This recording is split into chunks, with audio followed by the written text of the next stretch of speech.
राधे राधे।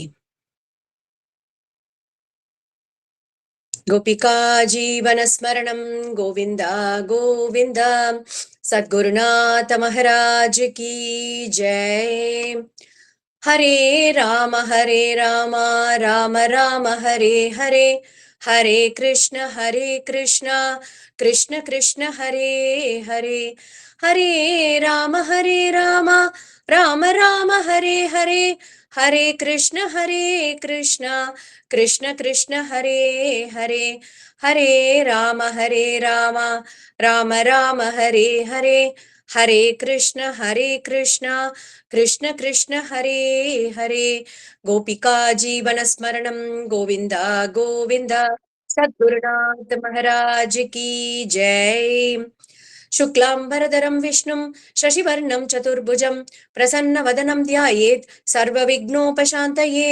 गुरुब्रह्मा गुरुविष्णु गुरुर्देवो महेश्वरः, गुरु साक्षात् परं ब्रह्म तस्मै श्री गुरवे नमः। कलये सुन्दराकारं सदैकप्रियदर्शनम् अज्ञाननाशकं देवं सद्गुरुं मुरलीधरं, मुरलीमण्डितकरकमलं मुनिजनमोहनं व्यत्यस्तपादं वनमालाधारिणं प्रेम भक्तमण्डल नित्यकीर्तितं श्रीप्रेमिकवरदम् आश्रयेऽहम्। यस्य स्मरणमात्रेण जिह्वाया वर्धते स्वयं महामन्त्रः तं भजामि मुरलीधरदेशिकं। प्रेमामृतं यो मुरलीनिनादैः श्रीकृष्णरूपेण पुराववर्ष, अद्यापि सोऽयं मुरलीधराख्यो पुष्णाति प्रेम्णा भुवनं सहर्षं। विश्वकल्याणदातारं मुरलीधर सद्गुरुं ज्ञानिनं परमं शान्तं भूयो भूयो नमाम्यहं। संकीर्तिते महामन्त्रे तत्राविर्भूय तत्क्षणं सुप्रसन्नो भवेद्यस्तं प्रेमिकवरदं भजे। जन्माद्यस्य यतोऽन्वयात् इतरतश्चार्तेषु अभिज्ञस्वराट् तेने ब्रह्महृदाय आदिकवये मुह्यन्ति यत्सूरयः। तेजो वारिमृदां यथा विनिमयो यत्र त्रिसर्गो मृषा, दाम्ना स्वेन सदा निरस्तकुहकं सत्यं परं धीमहि। कृष्णाय वासुदेवाय देवकी नंदनाय च नंदगोपकुमाराय गोविन्दाय नमो नमः। कृष्णाय वासुदेवाय हरये परमात्मने प्रणतक्लेशनाशाय गोविन्दाय नमो नमः। नाम संकीर्तनं यस्य सर्वपापप्रणाशनं प्रणामो दुःखशमनः तं नमामि हरिं परं। श्रीहरये नमः श्रीहरये नमः श्रीहरये नमः। गोपिका जीवन स्मरणं गोविंद गोविंद। सद्गुरुनाथ महाराज की जय. ஸ்ரீயப்பதியான பகவான் ஸ்ரீ மாதுரி சகி சமேத பிரேமிகவரத டாக்கூர்ஜியுடைய அவ்வியாஜ கிருபையாலையும் நம் சத்குருநாதர் மகாரண்யம் ஸ்ரீ ஸ்ரீ முரளிதர சுவாமிகளுடைய ஒரு அபார கருணையாலையும் நேத்திக்கு இந்த சத்சங்கத்துல நம்ம முதல் ஸ்கந்தத்துடைய ஆரம்பத்தை பார்த்தோம். அதுல நாரத பகவானுடைய நாரத மகரிஷியோடைய ஒரு சரித்திரத்தை அனுபவிச்சோம். அழகான சத்சங்கம் இந்த ஸ்ரீமத் பாகவதம் அப்படிங்கிற கதையை கேட்கறதுக்கான ஒரு சத்சங்கம் இந்த நெல்லை மண்டலி சார்பா நம்ம எல்லாருக்கும் கிருஷ்ண கிருபையாலையும் குரு கிருபையாலையும் நமக்கு கிடைச்சிருக்கு. நேத்திக்கு பார்த்தோம் இல்லையா சத்சங்கத்துல ஸ்ரீமத் பாகவதத்தோட மகாத்மியம் அப்படி என்னன்னு கேட்டோம். நம்ம அதுல ஒரு கதை நம்ம கேட்டோம் நேத்திக்கு. பக்தி தேவிக்கு எப்படி ஒரு புத்துணர்ச்சி ஏற்பட்டது. ஏன்னா இந்த கலியுகத்தோட ஆரம்பத்துல பார்த்தோமானாக்கா பக்தி ஞானம் வைராக்கியம் இது எல்லாமே ஒரு க்ஷீணமடைஞ்ச நிலையில இருக்கு. அத ஒரு பக்திக்கு ஒரு பெண் அப்படிங்கிற ஒரு ரூபத்தையும் அவளுடைய பிள்ளைகளா ஞானம் வைராக்கியம் அப்படிங்கிற ஒரு ரூபத்தையும் கொடுத்து நமக்கு ஒரு கதையா அதை எடுத்து நேத்திக்கு நம்ம பார்த்தோம் இல்லையா. பத்ம புராணத்துல வரக்கூடிய ஒரு அழகான சரித்திரம் இது. அதுல பக்தி தேவி அந்த யமுனையுடைய நதி கரையில அவள் உட்கார்ந்துட்டு இருக்கா. அவ பக்கத்துல அவளுடைய பிள்ளைகளா இருக்கக்கூடிய ஞானமும் வைராக்கியமும் ரொம்ப ஒரு க்ஷீணமான நிலைமையில ரொம்ப வீக்கான ஒரு நிலைமையில அவளை விட வயசானவாளா ரெண்டு பேரும் படுத்துட்டு இருக்கா அப்படிங்கறத நம்ம பார்த்தோம் இல்லையா. எப்பயுமே அவளுக்கு கேக்குறா. அப்பதான் அங்க நாரத மகரிஷி வரார்.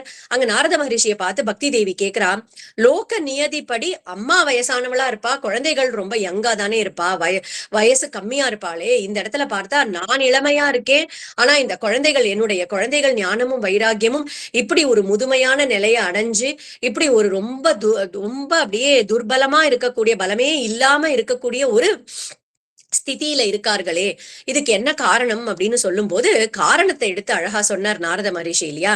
எந்த இடத்துலயுமே யாரையுமே நம்ம கொண்டாடும் போதுதான் அவர்களுக்கு வந்து ஒரு எனர்ஜி இருக்கும். நம்ம கிரகத்திலேயே கூட நம்ம பார்க்கலாம், ஒருத்தரை ஒரு குழந்தைய கொண்டாடுறோம் அப்படின்னா அது ஒரு புது தெம்போட நிறைய காரியங்கள் பண்ணும், மோட்டிவேட்டடா பண்ணும் இல்லையா. அந்த மாதிரி இந்த பக்தியும் ஞானமும் வைராகியமும் மீதி 3 யுகம், கிருத்த யுகம், திரேதா யுகம், துவாபர யுகம், இதுல எல்லாம் நிறைய எல்லாம் கொண்டாடினார்கள் பக்தியையும் ஞானத்தையும் வைராகத்தையும். அதனால நன்னா போஷணமா வளர்ந்துட்டு இருந்தா. ஆனா இந்த கலியுகம் கண்ணபிரான் துவாபர யுகத்தோட கடைசியில ஸ்ரீவைகுண்டத்துக்கு கிளம்பி போய் கலியுகம் ஆரம்பிச்ச உடனேவே யாருமே பக்தியையோ ஞானத்தையோ வைராகியத்தையோ ஒரு இம்பார்ட்டன்ஸ் கொடுத்து பார்க்கல. அதனால என்ன ஆயிடுத்து, அவர்கள் ஒரு க்ஷீணமான ஒரு நிலைமையை அடைஞ்சுட்டார்கள் அப்படிங்கிறத நேத்திக்கு நம்ம பார்த்தோம் சத் சங்கத்துல. அததான் நாரத மகரிஷியும் எடுத்து சொல்றார். அதனாலதாமா உன்னை எல்லாருமே வந்து உனக்கு இம்பார்ட்டன்ஸ் கொடுக்காம உதரம் பரினோ ஜீவாகா அப்படின்னு எல்லாரும் அவரவர்களுடைய வயத்து பாட்டை பாத்துக்கிறதுலயே தான் டைம் போறது இந்த கலியுகத்துல. அதனாலதான் உங்களுக்கு இந்த மாதிரி ஒரு நிலைமை ஏற்பட்டது. ஆனா இந்த யமுனா தீரத்துக்கு வந்து விருந்தாவனத்துல நீ காலை வச்ச உடனேவே எப்பயுமே ஹரி சாநித்தியத்தோட இருக்கக்கூடிய ஒரு ஸ்தலம் இந்த விருந்தாவனம். அதனால இந்த விருந்தாவனத்துக்கு வந்த உடனே உனக்கு உன்னுடைய இழந்த இளமை உனக்கு திரும்பி கிடைச்சுடுத்து. ஆனா இந்த பிரஜபூமியிலையும் ஞானமும் வைராகியமும் அவ்வளவு இம்பார்ட்டன்ஸ் கொடுக்கப்படாததுனால அவர்களுக்கு வந்து இன்னும் அந்த புத்துணர்ச்சி அப்படிங்கிறது இன்னும் வரல. அதனால நான் வேத கோஷங்கள் உபநிஷத் பாராயணம்லாம் நான் பண்ணி பாக்குறேன் அப்படின்னு சொல்லிட்டு பண்ணார் அப்படின்னு பார்த்தோம். அப்பதான் சனத்குமாரர்களை பாக்குறார் நாரத மகரிஷி. சனத்குமாரர்கள் சொல்றா, நீங்க சப்தாகமா 7 நாட்களுக்கு ஸ்ரீமத் பாகவதத்தை பாராயணம் பண்ணினா இந்த ஞானபக்தி வைராகியத்துக்கு நல்ல மகத்தான ஒரு பலம் ஏற்படும் அப்படின்னு சொல்றா. அப்பதான் நாரத மகரிஷி கேட்டார், நான் வேதங்கள்லாம் பாராயணம் பண்ணினேனே, உபநிஷத்துக்கள்லாம் பண்ணினேனே, அப்ப எழுந்துக்கலையேன்னு கேட்கும் போதுதான் 3 எக்ஸாம்பிள்ஸ் அழகா கொடுத்தான்னு பார்த்தோம் இல்லையா. ஒரு மரத்தோட ஒரு ரசம் தெரியணும் அப்படின்னாக்கா அதோட பழத்தை தான் நம்ம சுவைச்சு பார்ப்போம். அதே மாதிரி ஒரு யாகம் யஜ்ஞம் அப்படின்னு எடுத்துட்டோமானாக்கா அதுல ஆகுதியில கொடுக்கறதுக்கு பால் சோர்ஸா இருந்தா கூட பால்லேந்து வரக்கூடிய சாரமா இருக்கக்கூடிய அந்த நெய்யை தான் நம்ம பயன்படுத்துவோம். அதே மாதிரி கரும்பு அப்படின்றத எடுத்துட்டாலும் கரும்பை விட கரும்பு சாறு, அந்த சாறை எடுத்தாதான் 4-5 வயசு குழந்தையிலேருந்து ஆரம்பிச்சு 85 வயசு தாத்தா முடிய யாராலையுமே அனுபவிக்க முடியும். அந்த மாதிரி இந்த வேதங்கள் தான் சோர்ஸ் அப்படின்னு எடுத்துட்டா கூட வேதங்களுக்கு சில பேருக்கு தான் அதிகாரம் இருக்கு. எல்லாராலையும் வேதத்தை படிச்சு தெரிஞ்சுக்க முடியாது. வேதத்துல யாருக்கு அதிகாரம் இருக்கோ அவர்கள் தான் படிக்க முடியும். ஆனா இந்த வேதாந்தங்கள் சாஸ்திரங்கள் எல்லாத்துக்கும் சாரமா இருக்கக்கூடிய இந்த ஸ்ரீமத் பாகவதத்தை எல்லாரும் கேட்டு அனுபவிக்கலாம். அதனால எல்லாருக்கும் ஒரு உஜ்ஜீவனம் ஏற்படும். அதனால இந்த பாகவதத்தை எல்லாரும் பாராயணம் பண்ணுங்கோ அப்படின்னு சொல்லும் போது நாரத மகரிஷி வேண்டிக்கிறார் சனத்குமாரர்கள் கிட்ட, அப்ப நீங்களே வந்து பாராயணம் பண்ணுங்கோ அப்படின்ன உடனே ஆனந்தவனம் அப்படிங்கிற ஒரு இடத்துல பாராயணம் பண்ண ஆரம்பிச்சார்கள். எல்லா ரிஷிகள் மகாத்மாக்கள் எல்லாரும் வந்து கூடினார்கள். புண்ணிய நதிகள் எல்லாம் ஒரு மனித ரூபத்தை எடுத்துட்டு வந்துட்டார்கள். அந்த இடத்துல தேவர்கள் எல்லாமும் அங்க வந்து கூடினார்கள் அப்படின்னு பார்த்தோம். சோ அதுல இருந்து எந்த கிரகத்துல எங்கெல்லாம் ஸ்ரீமத் பாகவதத்துடைய ஒரு பாராயணம் நடக்கிறதோ அங்கெல்லாம் அதுவே அந்த கிரகமே ஒரு புண்ணிய கஷேத்திரம் ஆயிடுறது அப்படிங்கிறதையும் நேத்திக்கு பார்த்தோம் இல்லையா.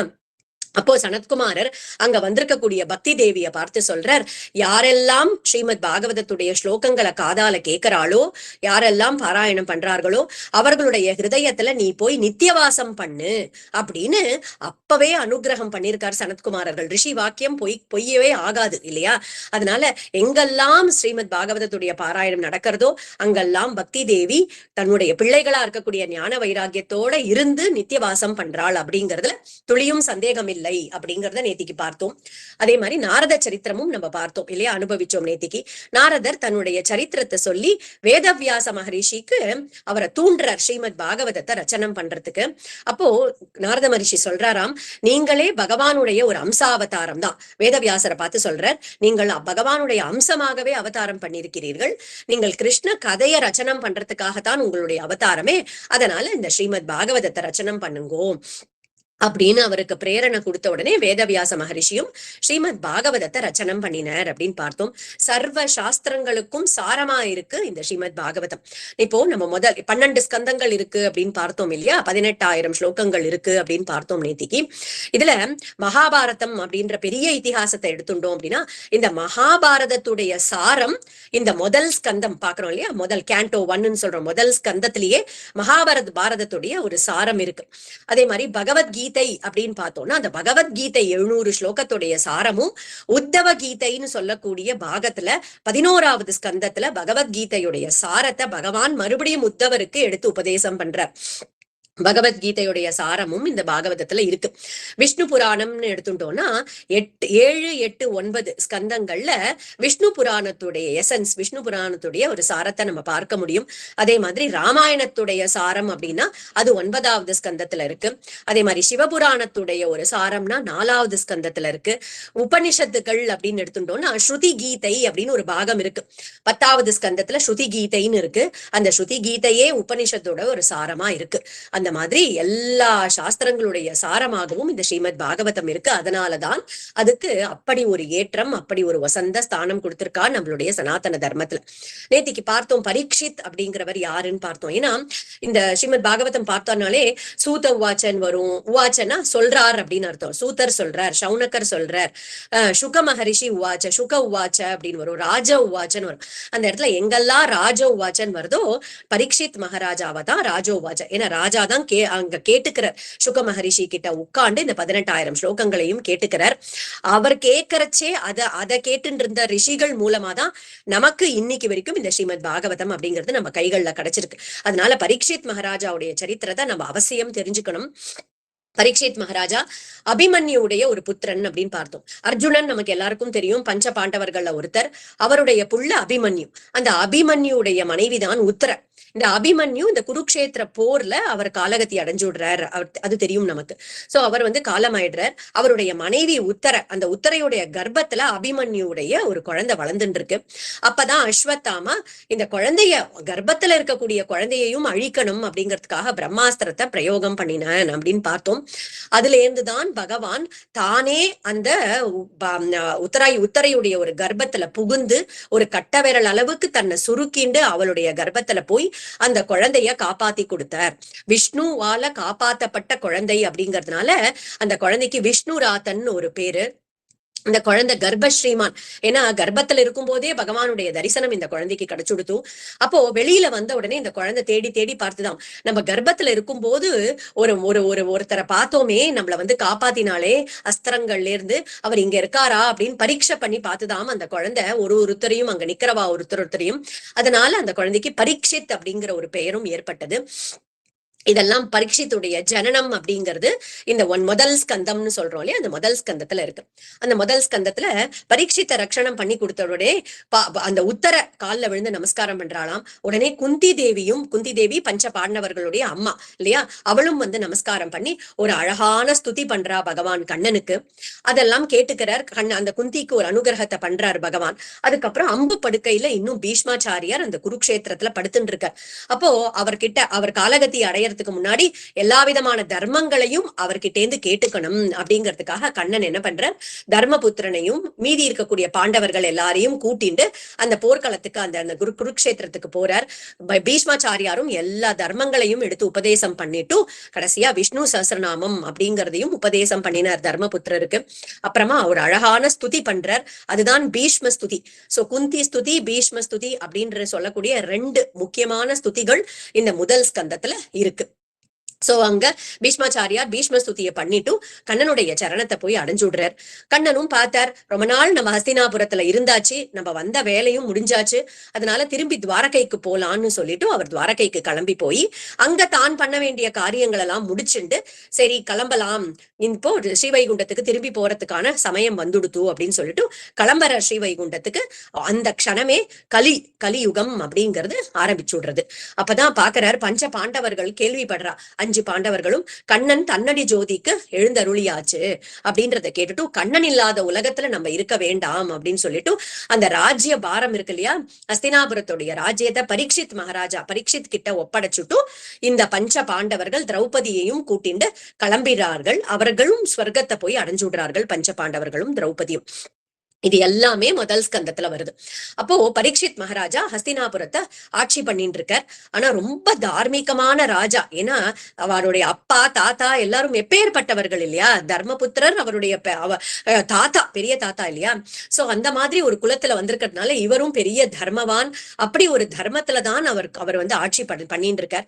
அப்போ ஒரு சமயம் திக்விஜயம் பண்ணிட்டு பரீட்சித் மகாராஜா திரும்பி வந்துட்டு இருக்கார் ஹஸ்தினாபுரத்துக்கு. அப்போ ஒரு ஆச்சரியமான ஒரு காட்சி அவருடைய கண்ணுல படுறது. என்ன அப்படின்னா, ஒரு கோரமான ஒரு ரூபத்தோட ஒரு ராஜா வேஷத்துல இருக்கான். ஆனா அவனை பார்த்தா ரொம்ப பயங்கரமா இருக்கான். அப்படிப்பட்ட ஒருத்தன் என்ன பண்றான், தன்னுடைய கையில ஒரு தடி அதை வச்சுட்டு ஒரு காளமாடு நிக்கிறது, ஒரு பசுமாடு நின்று இருக்கு. அந்த காளமாடு ஒரே ஒரு கால்ல நிக்கிறது, அதோட 3 காலும் போயிடுத்து, ஒரு கால்ல நின்று இருக்கு. அந்த ஒரு கால்ல நிக்கக்கூடிய மாடை அவன் வந்து தடியால அடிக்கிறதுக்காக அடிச்சுட்டு இருக்கான் அந்த மாடை. இந்த காட்சியை பார்த்த உடனே பரீட்சித் மகாராஜாக்கு மனசு பொறுக்கல. அந்த எப்படியாவது அந்த புருஷனை, அந்த கோர ரூபத்துல இருக்கக்கூடியவனை தண்டிக்கணும் அப்படின்னு சொல்லிட்டு தன்னுடைய தேர்ல இருந்து இறங்கி வாளை எடுத்துட்டு ஓங்கிட்டு ஓடி வர்றாரு அந்த பரீட்சித் மகாராஜா. இது என்ன அப்படின்னா, இந்த இடத்துல இந்த காளமாடுன்றது அப்படிங்கிறதுதான் தர்ம தேவதை. முன்னாடி இப்போ வந்து முதல் யுகம் அப்படின்னு சொல்லக்கூடிய கிருத்த யுகம் இருக்கு இல்லையா, அந்த கிருத்த யுகத்துடைய ஆரம்பத்துல இந்த தர்ம தேவதை 4 கால்களோட இருந்தாளாம். அப்போ என்ன 4 கால்கள் அப்படின்னாக்கா, சத்தியம் அப்படிங்கிறது ஒரு காலு, சௌச்சம் உள் தூய்மை புற தூய்மை அப்படிங்கிறது 2வது கால், அதே மாதிரி தபஸ் இந்திரியங்களை வசத்துல வைக்கிறது அப்படிங்கிறது 3வது கால், தயைன்னு சொல்லக்கூடிய கம்பேஷன் அது 4 கால். இந்த 4 கால்களோட இருக்காராம் இந்த தர்ம தேவதை. ஆனா அந்த கிருத்தயுகத்துடைய கடைசியில அவருக்கு ஒரு கால் போறது. ஆனா அப்படி ஒரு காலா குறைஞ்சுட்டே வந்து துவாபர யுகத்துடைய கடைசி கலியுகத்துடைய ஆரம்பத்துல இந்த காளமாட்டுக்கு ஒரே ஒரு காலோட நின்று இருக்கு, சத்தியம் அப்படின்னு சொல்லக்கூடிய ஒரு காலோட நின்று இருக்கு. அப்போ இந்த சத்தியம்னு சொல்லக்கூடிய ஒரு காலோட நிக்கக்கூடிய இந்த காளமாட்டையும் அந்த காலையும் உடைக்கணும் அப்படிங்கிறதுக்கோசரம் இந்த கலி புருஷன் எடுத்து அதை அடிச்சுட்டு இருக்கான். அப்பதான் வந்து இந்த கலியை தடுத்து நிறுத்துறார் பரீட்சித் மகாராஜா. உன்னை இப்ப வதம் பண்ணிடுறேன் பார் அப்படின்னு சொல்லும் போதுதான் அந்த கலி புருஷன் சொல்றான். கலி புருஷன் யாரு அப்படின்னா, இந்த கலியுகம்னு நம்ம இருக்கோம் இல்லையா, இந்த கலியுகம், அந்த கலியுகம் ஒரு புருஷ வேஷத்தை தரிச்சுட்டு அந்த இடத்துல நின்று இருக்கு. சோ இங்க ஒரு சம்வாதம், ஒரு கான்வர்சேஷன் நடக்கிறது பரீட்சித் மகாராஜாவுக்கும் கலி புருஷனுக்கும். கலிபுருஷன் சொல்றான், என்ன பகவான் எந்த குணங்களோட படைச்சிருக்கானோ அந்த குணங்களோட தான் நான் இருக்கேன், என் ஸ்வபாவம் இது. அதனால உன்னுடைய மக்களை நீ என்கிட்ட வரவிடாம நீ பார்த்துக்கோ, அப்ப நான் தொந்தரவு பண்ணாம இருக்கேன். நான் இருக்கிறதுக்கு கொஞ்சம் இடங்களை கொடு, அங்க போய் நான் தங்கிக்கிறேன், உன்னுடைய மக்களை நான் தொந்தரவு பண்ண மாட்டேன். ஆனா நீ வந்து உன்னுடைய மக்கள் அந்த இடங்களுக்கு வராம பார்த்துக்கோ அப்படின்னு சொன்ன உடனே 5 இடங்கள் கொடுத்தாராம். முதல்ல எடுத்த உடனே அது என்ன 5 இடங்கள், கலி வசிக்கக்கூடிய இடங்கள் 5. இது நல்லா கவனமா நம்ம புரிஞ்சுக்கணும். முதல் இடம் அப்படிங்கிறது தியூத்தம், கேம்பிளிங்னு சொல்றோம் இல்லையா. இன்னைக்கு எங்கெல்லாம் சொக்கட்டான் ஆடப்படுறதோ, எங்கெல்லாம் அந்த பணம் வைத்து அந்த ஒரு கேம்பிளிங் அப்படிங்கிறது பண்ணப்படுறதோ அந்த இடத்துல கலி வசிக்கிறார். அதே மாதிரி 2வது இடம் கொடுக்கிறார், பானம் அப்படின்னு சொல்லக்கூடிய மதுபானம், எந்த விதமான இன்டாக்சிகேஷன் அதெல்லாம் எங்க நடக்கிறதோ அங்க நிச்சயமா கலிபுருஷன் அங்கதான் வாசம் பண்றார். 3வது சூனா அப்படின்னாக்கா, பிராணிகள் எங்க வதைக்கப்படுறதோ அந்த இடத்துல கலிபுருஷன் இருக்கார். அப்புறம் பெண்கள் எங்கெல்லாம் அவமானப்படுத்தப்படுகிறார்களோ அங்க கலிபுருஷன் இருக்கார். இன்னொரு இடம் கொடு அப்படின்னு கேட்கும் போதுதான் இந்த தங்கத்தின் மேல எங்கெல்லாம் ரொம்ப அதீதமான ஆசை இருக்கும். தங்கம் தேவையான அளவுக்கு இருக்கிறதுல தப்பு கிடையாது. ஆனா எங்க ஒரு கிரீட் அப்படின்னு சொல்றோம் இல்லையா, ரொம்ப அதீதமான ஆசை தங்கத்தின் மேல எங்க இருக்கோ அந்த இடத்துல கலிபுருஷன் வாசம் பண்றார் அப்படின்றத நம்ம தெரிஞ்சுக்கணும். இந்த 5 இடங்களை கொடுக்கிறார். கலிபுருஷனும் சந்தோஷமா நான் இங்க போய் இருந்துக்கிறேன், உன்னுடைய மக்கள் இங்க வராம பார்த்துக்கோ அப்படின்னு சொல்லிடுறார். அப்படி ஒரு தார்மீகமான ஒரு ராஜாவா இருந்திருக்கார். சோ திரும்பி வரார், தன்னுடைய தேசத்துக்கு திரும்பி வந்துட்டார். அப்போ ராஜாக்கள்லாம் வேட்டையாடுறதுக்காக போவா இல்லையா, அப்படி ஒரு நாளைக்கு வேட்டைக்காக கிளம்புறார் பரீட்சித் மகாராஜா. வேட்டையாடிண்டு காட்டுல ரொம்ப தூரம் போயிடுறாரு. காட்டுல அவருக்கு அப்ப வந்து ரொம்ப பசிக்க ஆரம்பிச்சுடுறது, ரொம்ப தாகம் எடுக்க ஆரம்பிச்சுடுறது. அப்ப பாக்குறார் தூரத்துல ஒரு ஒரு ஆசிரமம் இருக்கிறத பாக்குறார். அங்க வந்து சமீகர் அப்படிங்கிற ஒரு ரிஷியுடைய ஆசிரமம் அது. சரி, இந்த ஆசிரமத்துல போய் நம்ம கொஞ்சோண்டு இது உணவும் தண்ணியும் எடுத்துக்கலாம் அப்படின்னு போகும்போது அங்க போனா சமீக மகரிஷி என்ன பண்ணிட்டு இருக்கார், அங்க தபஸ்ல உட்கார்ந்துட்டு இருக்கார். அவர் சமாதி நிலையில இருக்கார். யாரு வரது போறது எதுவும் தெரியல அவருக்கு. அப்படி ஒரு சமாதி ஸ்திதியில இருந்துட்டு இருக்கார். பரீட்சித் மகாராஜாக்கு ஒரு பசி. நமக்கெல்லாமே பசி வந்தது அப்படின்னா வி லூஸ் அவர் செல்ஸ் இல்லையா, என்ன பண்றோன்னே நமக்கு தெரியாது. அந்த மாதிரி பரீட்சித் மகாராஜாக்கு ரொம்ப பசி தாகமும் ஜாஸ்தியா போனதுனால அவர் யோசிக்கல. எப்பயுமே தர்மத்துல இருக்கக்கூடிய ராஜா, ஆனா அந்த பசி மிகுதியால என்ன பண்றாரு, அவருக்கு கோவம் வந்துடுறது. இவர் இந்த நம்ம ராஜா வந்திருக்கோம், அப்ப கூட இந்த ரிஷி நம்மள கண்ணை திறந்து பார்க்கல, நமக்கு ஏதாவது வேணுமான்னு கேட்கலையே அப்படின்னு கோச்சுண்டு என்ன பண்றார், கீழே வந்து ஒரு மிருத்தமான ஒரு ஒரு செத்து போன ஒரு பாம்பு அங்க இருக்கு. அந்த பாம்பை எடுக்கிறார், தன்னுடைய வாளால எடுத்து சமீகருடைய கழுத்துல மாலையாட்டமா அதை போட்டுட்டு அவரை அவமானப்படுத்திட்டு தான் இவர் நினைச்சுட்டு கிளம்பி போயிடுறார். ஆனா கிளம்பினாரோ இல்லையோ, பரீட்சித் மகாராஜாக்கு மனசு ரொம்ப உளைச்சலா இருக்கு. என்னடா இப்படி பண்ணிட்டோமே அப்படின்னு சொல்லிட்டு வருத்தப்பட்டுட்டே தான் தன்னுடைய அரண்மனைக்கு திரும்பி வரார் பரீட்சித் மகாராஜா. ஆனா இதெல்லாம் நடக்கிறது. ஆனா இந்த இடத்துல வந்து இந்த சமீகர் ரிஷிக்கு வந்து ஒரு புத்திரன் உண்டு, ஸ்ருங்கின்னு பேரு. அந்த குழந்தை அந்த ஆசிரமத்துக்கு பக்கத்திலேயே விளையாடின்னு இருக்கு தன்னுடைய நண்பர்களோட. திடீர்னு அந்த குழந்தை ஆசிரமத்துக்கு வந்து பார்த்தா அப்பாவுடைய கழுத்துல ஒரு மிருதமான ஒரு பாம்பு இருக்கிறத பாக்குறது. ரொம்ப வருத்தம் ஆயிடுறது அந்த குழந்தைக்கு. யாரு இப்படிப்பட்ட ஒரு அவமானத்தை நம்ம அப்பாவுக்கு பண்ணது அப்படின்னு சொல்லிட்டு, அதுவே ரிஷி குமாரன் இல்லையா, ரிஷியுடைய ஒரு புத்திரன் இல்லையா, என்ன பண்றது, உடனே தன்னுடைய கைகள்ல அங்க இருக்கக்கூடிய நதியிலேருந்து ஒரு ஜலத்தை கொஞ்சோண்டு எடுத்துட்டு அது ஒரு சாபத்தை கொடுத்துடுறது அந்த குழந்தை. இந்த அவமானத்தை எங்க அப்பாக்கு யாரு பண்ணினாலும் அவர்கள் இன்னிலேந்து 7வது நாள் தக்ஷகன் அப்படிங்கிற ஒரு கொடிய விஷத்தோட இருக்கக்கூடிய பாம்பு தீண்டி அவனுக்கு மரணம் ஏற்படட்டும் அப்படின்னு ஒரு சாபத்தை கொடுத்துடுறது.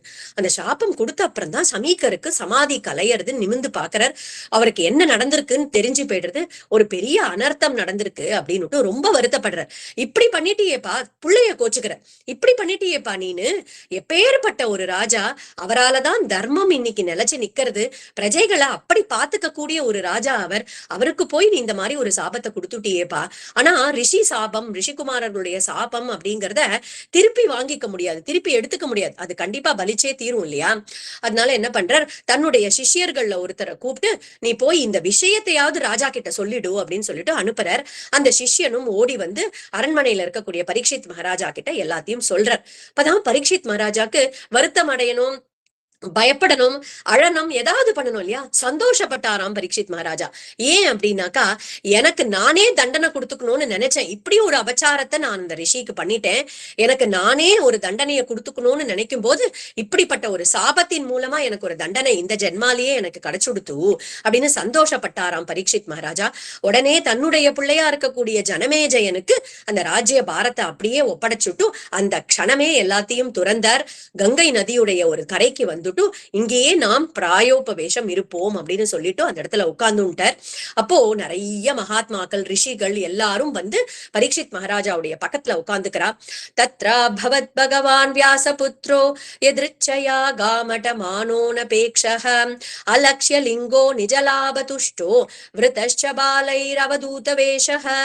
அப்போ அந்த இடத்துல எதிர்ச்சையா, நம்ம நிறைய தடவை கதையில பார்த்திருக்கோம் இல்லையா, ஒண்ணு எதேச்சையா நடக்கிறது அப்படின்னா அது பகவத் இச்சையா, பகவானுடைய ஒரு கிருபையால நடக்கிறது அப்படின்னு அர்த்தம். அப்போ அங்க எதேச்சையா அந்த இடத்துக்கு அவதூத வேஷத்துல இருக்கக்கூடிய சுக மகரிஷி வியாசருடைய புத்திரரா இருக்கக்கூடிய சுக மகரிஷி அந்த இடத்துக்கு வந்தார். இப்ப சுக மகரிஷிய மரியாதையோட வரவேற்றாராம் பரீட்சித் மகாராஜா. அப்போ பரீட்சித் மகாராஜா நமஸ்காரம் பண்ணி சுக மகரிஷிக்கு ஆசனம் எல்லாம் கொடுக்கிறார் அந்த இடத்துல. அப்போ அந்த சுக மகரிஷியை பார்த்து ஒரு அழகான கேள்வி கேட்கிறார். யத் ஸ்ரோதவ்யம் மதோ ஜப்யம் யத் கர்த்தவ்யம் நிருபிஃப் பிரபோ ஸ்மர்த்தவ்யம் பஜனீயம் வா ப்ரூஹி யத்வா விபர்யயம். இந்த கடைசி தருணத்துல இருக்கக்கூடிய ஒருத்தர் யத் ஸ்ரோதவ்யம், எதை பத்தி கேட்கணும், அதோ ஜப்பியம், எதை பத்தி ஜபிக்கணும், எதை ஜபம் பண்ணணும், எதை பத்தி கேட்கணும், ஸ்மர்த்தவ்யம், எதை பத்தி சிந்தித்து பார்க்கணும், எதை பத்தி ஞாபகம் வச்சுக்கணும், யார கீர்த்தனம் பண்ணணும், இதெல்லாம் நீங்க எனக்கு எடுத்து சொல்லணும் அப்படின்னு சொல்லிட்டு பரீட்சித் மகாராஜா அழகான ஒரு கேள்வி கேட்கிறார். 19வது அத்தியாயம், கடைசி அத்தியாயம், முதல் ஸ்கந்தத்துல இந்த அழகான கேள்விகள் வருது. பரீட்சித் மகாராஜா சுக மகரிஷியை பார்த்து கேட்கிறார். இரண்டாவது ஸ்கந்தம் சுக மகரிஷியுடைய வாக்கு அங்கிருந்துதான் ஆரம்பமாறுது. இந்த கேள்வியை கேட்டுட்டு ரொம்ப சந்தோஷப்பட்டாராம் சுக மகரிஷி. அவர் சொல்றார், வரியானேஷ தே பிரஷ்னஹ கிருதோ லோகஹிதம் நிருப ஆத்மவித் சம்மதः பும்சாம் ஸ்ரோதவ்யாதிஷு யஃப் பரஹ. நீ கேட்ட கேள்வியால இந்த லோகத்துக்கே ஹிதம் ஏற்பட போறது. கிருதோ லோகஹிதம் நிருப, ஹே ராஜா, நீ கேட்டிருக்கக்கூடிய இந்த கேள்வியால லோகத்துக்கே ஹிதம் ஏற்பட போறதுப்பா. தஸ்மாத் பாரத சர்வாத்மா பகவான் ஈஸ்வரோ ஹரிஹி ஸ்ரோதவ்யஹ கீர்த்திதவ்யஸ்ச ஸ்மர்த்தவ்யஸ்ச இச்சதாபயம். யாருக்கெல்லாம் பகவானுடைய சரணத்தை அடையணும், முக்தி அடையணும் அப்படிங்கிற ஆசை இருக்கோ அவர்கள் செய்ய வேண்டியது காதுகளால பகவானுடைய கண்ணனுடைய லீலைகளை காதால கேட்கணும், வாயால பகவானுடைய நாமங்களை பாடணும், பகவானுடைய சரணம் கிருஷ்ண சரணத்தையே எப்பயும் மனசால சிந்தனம் பண்ணணும். ஏதாவான் சாங்கிய யோகாபியாம் ஸ்வதர்ம பரிநிஷ்டயா ஜன்ம லாப பரஃ பும்சாம் அந்தே நாராயண ஸ்மிருதிஹி.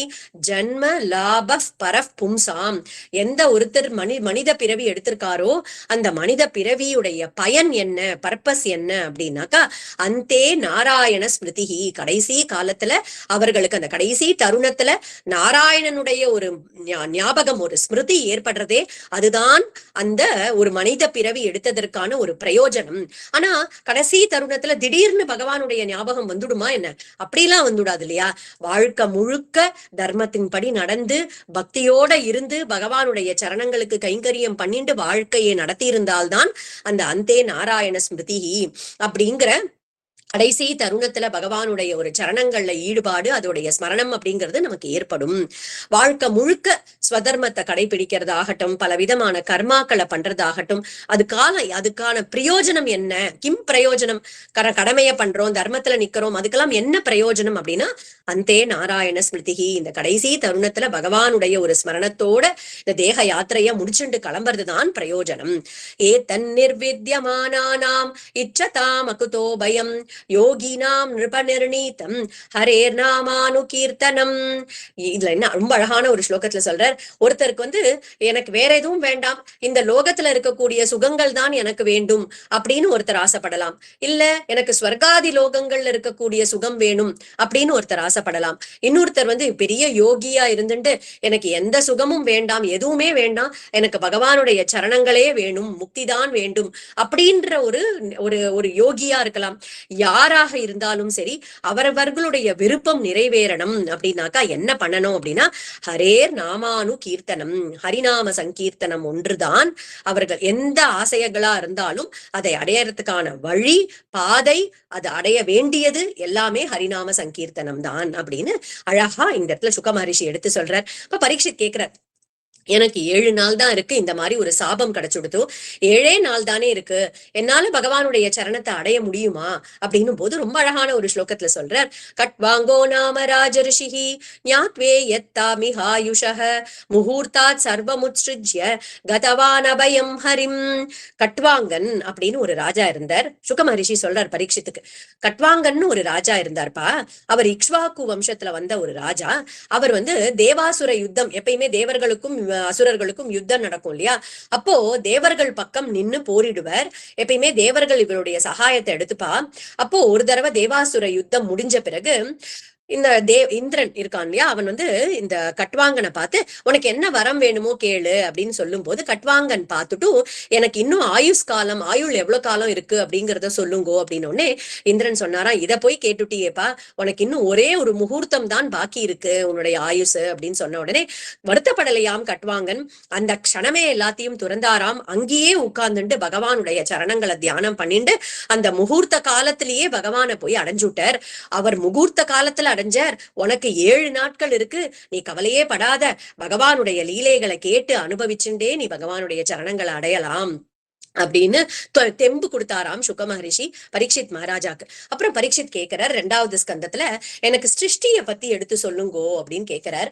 அப்போ சிருஷ்டிய பத்தி சொல்லும் போது அத விதுரருக்கும் மைத்ரேயருக்கும் ஏற்பட்ட ஒரு கான்வர்சேஷன், ஒரு சம்வாதம் அப்படின்னு சொல்றோம் இல்லையா, ஒரு சம்வாதமா சொல்றாரு இந்த இடத்துல. விதுரர் நமக்கு எல்லாருக்கும் தெரியும், பஞ்ச பாண்டவர்களுக்கு சித்தப்பா முறை அப்படிங்கிறது தெரியும்.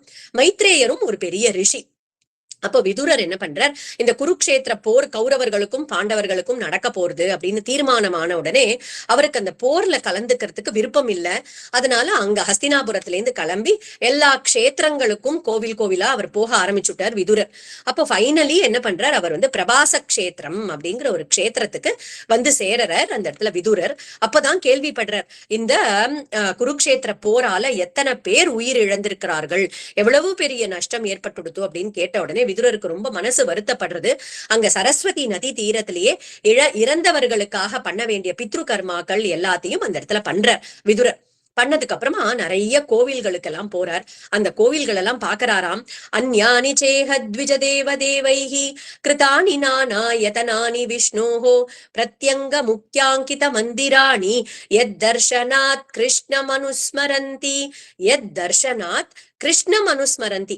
ஒரு கோவிலையும் அதோடைய கோபுரமோ அங்க இருக்கக்கூடிய சங்க சக்கரங்களையோ அந்த பகவான் தரிச்சுட்டு இருக்கக்கூடிய ஆபரணங்களையோ எதை பார்த்தாலும் அவருக்கு கண்ணன் ஞாபகமாவே இருக்காம். கிருஷ்ணம் அனுஸ்மரந்தி, கண்ணன் கண்ணன் கண்ணன்னு அவருக்கு எங்க பார்த்தாலும் கண்ணனுடைய ஞாபகமாகவே இருக்கு. அப்போ விதுரர் அங்கிருந்து எல்லா க்ஷேத்திரங்களையும் போயிண்டு அந்த இடத்துல எல்லாத்தையும் விசிட் பண்ணிட்டு யமுனையுடைய ஒரு தீரத்துக்கு வந்து சேர்றார். அந்த யமுனா நதி தீரத்துலதான் உத்தவர்னு சொல்லக்கூடிய உத்தவரை மீட் பண்றார். அந்த உத்தவர் யாரு அப்படின்னா, அவர் பெரிய கிருஷ்ண பக்தர். கிருஷ்ணர் பிரகஸ்பதி, சாட்சாத் பிரகஸ்பதி, தேவ குருவா இருக்கக்கூடிய பிரகஸ்பதி கிட்டேயே பாடம் படிச்சவர், சாஸ்திரங்கள் எல்லாம் கத்துண்டவர். கிருஷ்ணருடைய துவாரகை அந்த சபை இருக்கு இல்லையா, ராஜசபையில கண்ணனுக்கு உதவியா இருக்கக்கூடியவர் உத்தவர். எல்லா குவாலிபிகேஷன் எல்லா டெசிக்னேஷன்ஸை விட கண்ணனுடைய பக்தர் இந்த உத்தவர். அப்பேற்பட்ட பிரேம பக்தனை அந்த இடத்துல பாக்குறார் விதுரர். விதுரர் பார்த்த உடனே ரொம்ப சந்தோஷப்படுறார். இப்பேற்பட்ட பக்தனுடைய தரிசனம் கிடைச்சுதேன்னுட்டும் எதுகுலம் பத்தி, யாதவர்களை பத்தி, கண்ணனை பத்தி விசாரிக்கிறார். அப்பதான் உத்தவர் சொல்றார், இல்லப்பா கண்ணன் கிளம்பியாச்சு, கண்ணன் தன்னடி ஜோதிக்கு எழுந்து அருளியாச்சு அப்படின்னு கேட்ட உடனே கண்ணனுடைய பிரிவை தாங்க முடியலையாம் உத்தவருக்கு. அந்த கண்ணனை பத்தியே பேசுறார் விதுரர்கிட்டயே. விதுரருக்கும் கண்ணன் கிளம்பியாச்சு அப்படின்னு கேட்ட உடனே ரொம்ப வருத்தம் ஏற்படுறது. ரெண்டு பேரும் பேசிக்கிறா, கிருஷ்ண லீலைகளை தான் பேசிக்கிறா. உத்தவர் சொல்றார், அஹோ பகீயம் ஸ்தன கால கூட்டம் ஜிகாம்சயா பாயய தப்ய சாத்வி லேபே கதிம் தாத்யுசிதம் ததோன்யம் கம் வா தயாளும் சரணம் விரஜேம, கம் வா தயாளும் சரணம் விரஜேம. எப்பேற்பட்ட கருணா, எப்பேற்பட்ட கருணா மூர்த்தி அந்த கண்ணன். பூத்தனை அப்படின்னு ஒருத்தி, அவள் வந்து விஷம் கலந்த பாலை குடுக்கறதுக்காக வந்தாள். அப்படி வந்த போது கூட அவளுக்கும் சத்கதி கொடுத்தாரே இந்த கண்ணன். அப்பேற்பட்ட கிருபாலு, அப்பேற்பட்ட தயாளு. அந்த தயாளுவை சரணம் அடையாம யார சரணம் அடையிறது? கம்பா தயாளும் சரணம் விரஜேம, வேற யார நம்ம போய் சரணம் அடைய முடியும் அப்படின்னுட்டு கண்ணனை பத்தியே பரஸ்பரம் ரெண்டு பேரும் பேசிட்டு இருக்கார்கள். அப்போ கண்ணன் உத்தவர் சொல்றார், நானும் மைத்ரேயர்ன்ற ரிஷியும் தான் கண்ணன் வைகுண்டத்துக்கு கிளம்பும் போது கண்ணன் பக்கத்துல இருந்தோம், நாங்க ரெண்டு பேரும் தான் அங்க இருந்தோம் அப்படின்னு சொல்றார். அப்போ சொல்றார் உத்தவர் எடுத்து சொல்றார் விதுரர் கிட்ட, உங்களை பத்தி நினைச்சுட்டே கண்ணன் கிளம்பி போனார் வைகுண்டத்துக்கு. அதனால நீங்க வந்து ஒரு முறை சிருஷ்டிய பத்தி சொல்லணும், பிரபஞ்சத்தை எப்படி நீங்க சிருஷ்டி பண்றேள் அப்படின்னு கண்ணன் கிட்ட நீங்க கேட்டேலாம். கண்ணனுக்கு வந்து சிருஷ்டி எல்லாம் உங்களுக்கு சொல்லணும், அந்த ஞானத்தை உங்களுக்கு கொடுக்கணும்னு ஆசைப்பட்டு இருந்தாராம். ஆனா அதை கொடுக்க முடியல, அதுக்குள்ள அவர் கிளம்ப வேண்டிய காலம் வந்துடுத்தோ, அதனால வைகுண்டத்துக்கு கிளம்பி போயிட்டார். ஆனா அந்த ஞானத்தை மைத்ரேயர் கிட்ட சொல்லிட்டு அந்த மைத்ரேயர் உங்ககிட்ட சொல்றபடி சொல்லியிருக்கார், மைத்ரேயரை உங்ககிட்ட அந்த ஞானத்தை கொடுக்க சொல்லியிருக்கார் அப்படின்றார். எது இப்ப இத்தனை நேரம் நம்ம பார்த்தோம், ஹியூமன் பர்த்தோட பர்பஸே அந்தே நாராயண ஸ்மிருதின்னு, நம்ம கடைசி காலத்துல நாராயணனை நினைச்சுட்டே கிளம்பி போனோம் அப்படின்னு.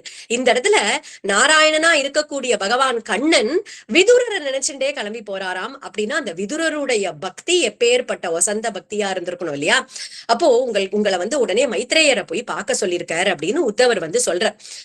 இங்க ரொம்ப ரொம்ப ஒரு இன்ட்ரெஸ்டிங்கான விஷயம் அது குருநாதர் எடுத்து சொல்வார். பிரேம பக்தர் உத்தவர்னு எடுத்துட்டோம்னா அவர் வந்து பிரேம பக்தர். அந்த அவர் வந்து விதுரரை மீட் பண்ணக்கூடிய ஒரு இடம் அப்படிங்கிறது யமுனா நதி தீரம். இந்த யமுனை நதிய பிரேம நதின்னு சொல்லுவோம். ஏன்னா அந்த கண்ணனுடைய பிரேம அந்த இடத்துக்கு போனாலே நம்மளால உணர முடியும் இல்லையா? பிரேம நதி அந்த யமுனா நதி. சோ பிரேம பக்தரா இருக்கக்கூடிய உத்தவர் விதுரரை பிரேம நதியா இருக்கக்கூடிய யமுனையுடைய தீரத்துல அங்க பார்த்து அவருடைய மனசுல முதல்ல பிரேம பக்திய விதைச்சுட்டார். அதுக்கப்புறமா மைத்ரேயரை போய் பார்த்து நீங்க ஞானத்தை ஏத்துக்கோங்கோ அப்படின்னு சொல்றார். மைத்ரேயரை எங்க போய் பாக்குறார் அப்படின்னா, கங்கா நதியுடைய தீரத்துல தபஸ் பண்ணிட்டு இருக்கார் மைத்ரேயர், ஹரித்வாரம் அப்படிங்கிற க்ஷேத்திரத்துல. அந்த கங்கையே வந்து ஞான நதி. ஞானத்தை வாங்கிக்கிறதுக்கு ஞான நதியா இருக்கக்கூடிய கங்கா நதி தீரத்துல மைத்ரேயரை போய் பாக்குறார் விதுரர். ஆனா அதுக்கு முன்னாடியே பிரேம பக்தரா இருக்கக்கூடிய உத்தவர் பிரேம நதியா இருக்கக்கூடிய யமுனா தீரத்துல பிரேம பக்திய மனசுல விதைச்சுட்டார். ஏன்னா எப்பயுமே ஞானம் அப்படிங்கிறது ஒன்லி ஞானம் மட்டும் இருக்கு, என் மனசுல பக்தி இல்ல, வெறும் ஞானத்தை மட்டும் நான் புக்கை மட்டும் படிக்கிறேன் அப்படின்னா அது வரட்டு ஞானமா போயிடும் இல்லையா? பகவானுடைய சங்கல்பம், பகவானுடைய லீல. அது முதல்ல விதுரனுடைய மனசுல பிரேம பக்தியை விதைச்சுட்டார் உத்தவர் மூலமா. அதுக்கப்புறமா அவருக்கு வேண்டிய ஞானத்தை மைத்ரேயர் மூலியமா கங்கா நதி தீரத்துல அந்த இடத்துல கொடுக்கிறார். அப்போ மைத்ரேயர் பிரபஞ்சத்தை எப்படி பகவான் சிருஷ்டி பண்றார் அப்படின்னு சொல்லும் போது பிரம்மா தான் சிருஷ்டி பண்றார். முதல்ல பண்ண வேண்டிய அந்த பஞ்சபூதங்கள், அந்த ரா மெட்டீரியல்ஸ் சொல்றோம் இல்லையா, அதெல்லாம் பகவான் பிரைமரி கிரியேஷனா முதல்ல பண்ணிடுறார். அதுக்கப்புறம் பிரம்மாவை படைச்சுட்டு பிரம்மாவை மீதி இருக்கக்கூடிய சிருஷ்டிய பார்த்துக்கோ அப்படின்னு சொல்றாராம். அப்போ பிரம்மா தான் சிருஷ்டி பண்றார். முதல் பிரம்மா சிருஷ்டி பண்ணக்கூடியது ஸ்வயம்புவ மனு சதரூபை அப்படின்னு சொல்லக்கூடிய அந்த திவ்ய தம்பதிகள். அப்போ மனுவை சிருஷ்டி, ஸ்வயம்புவ மனுவை சிருஷ்டி பண்ணிட்டு பிரம்மா வந்து இனிமே ஃபர்தரா இருக்கக்கூடிய சிருஷ்டி எல்லாம் நீ பாத்துக்கோ அப்படின்னு சொல்றார். சரின்னு சொல்றார் ஸ்வயம்புவ மனு. ஆனா இந்த பக்கமும் அந்த பக்கமும் சுத்தி முத்தி பாக்குறார், பூமியையே காணும். அந்த இடத்துல அப்பதான் கேக்குறாரு பிரம்மா கிட்ட, அப்பா நீங்க சிருஷ்டி பண்ண சொன்னேன், நாங்களும் பண்றோம், ஆனா பூமின்னு ஒண்ணு இருந்தா தானே பண்ணக்கூடிய சிருஷ்டி எல்லாத்தையும் கொண்டு வைக்க முடியும். இப்ப பூமியையே காணுமே, ஜீவராசிகளை படைச்சுட்டு எங்க வைக்கிறது அப்படின்னும் போது அப்பதான் பிரம்மாவும் யோசிக்கிறார், இதுக்கு எப்படி தீர்வு காண்றது அப்படின்னு யோசிச்சுட்டே இருக்கும் போது கண்ணை மூடிண்டு அப்படி யோசிக்கிறாராம். அவருடைய மூக்கு துவாரத்திலேருந்து ஒரு குட்டி வராகம், இந்த மூக்கு துவாரத்துல இருந்து ஒரு வராகம் வரணும்னா அது எத்தனை சின்னதா இருக்கணும் இல்லையா? குட்டியூண்டு வராகமா பகவான் அவதாரம் பண்றார். ஆனா வெளியில வந்த அந்த க்ஷணமே அப்படியே ஆகாசத்தையும் பூமியையும் அளந்துண்டு நிக்கிற மாதிரி அவ்வளவு பெரிய ஒரு ரூபம் எடுத்துட்டாராம் வராக பகவான். அங்குஷ்ட மாத்திரம் இத்யபித்யாய தோநாசௌ அவிவராத் சஹசானக வராக தோகோ நிரகாத் அங்குஷ்ட பரிமாணக. அங்குஷ்ட மாத்திரம் ஒரு கட்டவிரல், சின்ன கட்டவிரல் சைஸுக்கு தான் வந்தாராம் பகவான். அதுக்கப்புறம் விண்ணையும் மண்ணையும் அளக்கிற மாதிரி பகவான் வளர்ந்து நிக்கிறார். பகவானுக்கு தெரியும் இது ஹிரண்யாக்ஷன் அப்படின்னு சொல்லக்கூடிய ஒரு அசுரனுடைய வேலை அப்படின்னுட்டு. ஏன்னா இந்த ஹிரண்யாக்ஷன் அப்படியே பெரும் தோள்களோட பெரிய ஒரு ஒரு ஒரு ரொம்ப ஸ்ட்ரெங்தோட இருக்கக்கூடிய ஒரு ராட்சசன், ஒரு அசுரன். அவனுக்கு வந்து தெனவெடுக்கிறது, யாரு கூடயாவது சண்டை போடணும் அப்படின்னுட்டு. யாருமே எனக்கு வந்து வர்த்தி அப்போனன்ட் கிடையாது, அந்த பகவான் தான் எனக்கு வர்த்தி அப்போனன்ட் அப்படின்னு தெரிஞ்சுட்டு இவன் என்ன பண்றான், பகவானை எப்படியாவது வர வைக்கணும்னு சொல்லிட்டுதான் அந்த பூமியை கொண்டு போய் ஒரு பிரளய ஜலத்துக்கு அடியில ஒளிச்சு வச்சிருக்கான் அந்த ஹிரண்யாக்ஷன். அது தெரியும் பகவானுக்கு. அப்ப என்ன பண்ற பகவான் அந்த பிரளய ஜலத்துக்குள்ள அப்படியே முழுகி போய் அது உள்ள போய் அந்த பூமாதேவியை அப்படியே எடுத்துண்டு வரார். அப்போ ஹிரண்யாக்ஷன் எதிர வந்து நிக்கிறான், வசவு பாடுறான் பகவானை பார்த்து, ரொம்ப வசவு பாடுறான் அவன். ஆனா இப்போ வராக பகவான் பூமாதேவிய அந்த எடுத்துட்டு வந்துட்டு இருக்கார் இல்லையா? பூமாதேவியோட ஸ்வபாவம் என்ன? பொறுமை, டாலரன்ஸ், ஃபோர்பியரன்ஸ் சொல்றோம் இல்லையா? அந்த பொறுமைதான் பூமாதேவியுடைய ஒரு ஸ்வபாவம். பூமாதேவிய கையில வச்சுட்டு இருக்கிறதுனால பகவானும் பொறுமையா இருக்காராம். அவன் பேசுறபடி பேசட்டும் அப்படின்னு ஒண்ணுமே சொல்லலையாம். மேல வந்தார், இடர்ந்து அவர் இந்த கோர பற்களுக்கு நடுவுல அந்த பூமாதேவி அப்படி எடுத்துட்டு வரார். அந்த பூமாதேவியுடைய அந்த நீல வண்ணம் இருக்கு இல்லையா, அது பகவான் மேல ரிஃப்ளெக்ட் ஆகி அப்படியே நீல மணி ஆட்டமா ஜொலிக்கிறாராம் அந்த இடத்துல வராக பகவான். தமால நீலம் சிததந்த கோட்யா க்ஷ்மாமுத்க்ஷிபந்தம் கஜலீலயாங்க பிரஜ்ஞாய பத்தாஞ்சலயோனுவாக்கைஹி விரிஞ்ச முக்யா உபதஸ்துரீஷம். கஜலீலயாங்க, ஒரு கஜம்னா இது இல்லையா, யானை. ஒரு யானை வந்து ஒரு குளத்துல ஒரு தாமரை பூ நிறைய இருக்கு, அந்த தாமரை புஷ்பத்தை பறிக்கிறதுக்கு ஒரு யானைக்கு எவ்வளவு எஃபர்ட் தேவைப்படும்? ஒண்ணுமே இல்லை, அப்படியே ஒரு லீலையா அதை பிடுங்கிடும் இல்லையா அந்த தாமரை புஷ்பத்தை.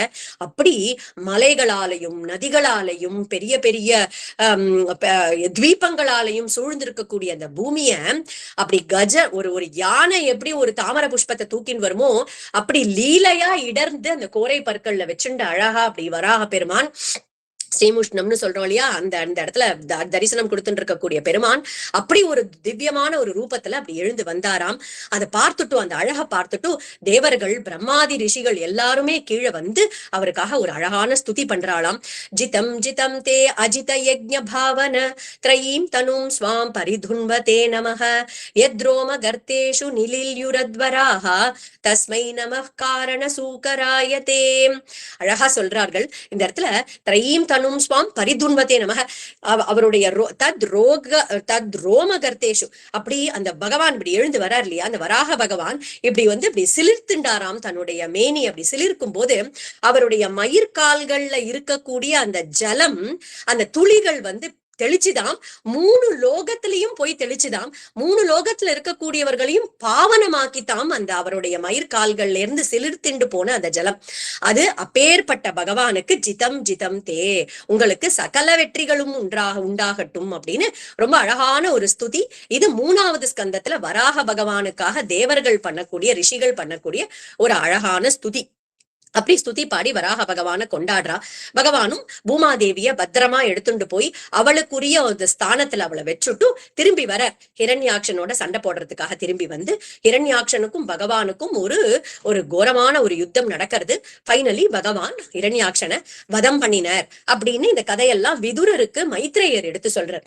இப்போ விதுரருக்கு ஒரு சந்தேகம், ஹிரண்யாட்சன் யாரு, ஏன் அப்பேற்பட்ட ஒரு அசுரனா இருந்துட்டான், ஏன் அவன் பகவான் கிட்ட அப்படி ஒரு பகைமை பாராட்டினான் அப்படின்னு கேட்ட உடனே மைத்ரேயர் அந்த விருத்தாந்தத்தை சொல்றார். யார் இந்த ஹிரண்யாட்சன் அப்படின்னுட்டும். அப்போ ஜெயன் விஜயன் அப்படின்னு 2 துவாரபாலகர்கள் ஸ்ரீவைகுண்டத்துல, பகவானுடைய ஸ்ரீவைகுண்டத்துல துவாரபாலகர்கள், அந்த காப்பாளர்களா இருக்கக்கூடியவர்கள். சோ என்ன அர்த்தம், ஒரு நாளைக்கு பிரம்மாவுடைய புத்திரர்கள் 4 பேர்கள்னு பார்த்தோம் இல்லையா, சனத்குமாரர்கள்னு 4 பேர்கள். அவர்கள் ஹரிஷரணம் ஹரிஷரணம் ஹரிஷரணம் அப்படின்னு எப்பயும் ஹரியுடைய சரணத்தையே தியானம் பண்ணிட்டு, அதையே வாக்கால உச்சாரணம் பண்ணிட்டு, அதையே தியானம் பண்ணிட்டு இருக்கக்கூடியவர்கள் இந்த சனத்குமாரர்கள் அப்படின்றத நேத்தி கதையில பார்த்தோம். அவர்களுக்கு ஸ்ரீவைகுண்டத்துல போய் பகவான பிரத்யட்சமா தரிசனம் பண்ணணும் அப்படின்னு ஒரு ஆசை. அதனால என்ன பண்றா, கிளம்பி வரா 4 பேரும் பகவான தரிசனம் பண்றதுக்காக ஸ்ரீவைகுண்டத்துக்கு. 6 துவாரங்களை தாண்டி வந்துட்டா, கடைசி துவாரம் 7வது துவாரத்துல இந்த ஜெயன் விஜயன் 2 பேரும் நின்னுட்டு இருக்கா. அப்போ அவர்களை தடுக்கிறா சனத்குமாரர்களை. நீங்க இப்ப தரிசனம் பண்ண முடியாது பகவான் ரெஸ்ட் எடுத்துட்டு இருக்காரு அப்படின்னு சொன்ன உடனே சனத்குமாரர்கள் எப்பயுமே சாந்தமா இருக்கக்கூடியவர்கள் தான். ஜெய விஜயர்களும் பக்தர்களுக்கு என்ன வேணுமோ அதை பண்ணக்கூடியவர்கள் தான். ஆனால் அன்னைக்கு பகவானுடைய சங்கல்பம் அப்படி நடக்கணும்னு அவர்கள் சனத்குமாரர்களை தடுத்து நிறுத்துறாளாம் அந்த வாயில், அந்த துவாரத்திலேயே. இந்த சனத்குமாரர்களுக்கும் எப்பயுமே சாந்தமா இருக்கக்கூடியவர்களுக்கு அன்னைக்கு ஒரு கோபம் வருது. ஏன் எங்களை தடுக்கிற, பகவான தரிசனம் பண்றதுக்காக வந்திருக்கக்கூடிய பக்தர்கள் நாங்கள். ஆனா இந்த மாதிரி யார் ஒருத்தர் பகவானுடைய தரிசனத்தை அடைய விடாம தடுக்கிறாளோ அது அசுரர்களுக்குரிய குணம். அசுரர்கள் தான் பகவான தரிசனம் பண்ண விடாம, ஒரு கோவிலுக்கு போக விடாம தடுக்கிறதோ, ஒரு உபன்யாசத்துக்கு போக விடாம தடுக்கிறதோ, ஒரு பாட்டு நாம சங்கீர்த்தனத்தை கேட்க விடாம தடுக்கிறதோ அசுர குணம் அப்படிங்கறத இந்த கதையில இருந்து நம்ம தெரிஞ்சுக்கிறோம் இல்லையா. சோ இது வந்து அசுரர்களுக்கு இருக்கக்கூடிய குணம். அதனால நீங்க இங்க துவார பாலகர்களா இருக்கக்கூடாது, இப்பயே பூமிக்கு போங்கோ, அசுரர்களா போகணும் அப்படின்னு சபிச்சுடுறா சனத்குமாரர்கள். அப்போ உள்ளே இருந்து பகவான் எழுந்து வரார். என்ன நடந்திருக்கு அப்படிங்கிறது தெரியும்.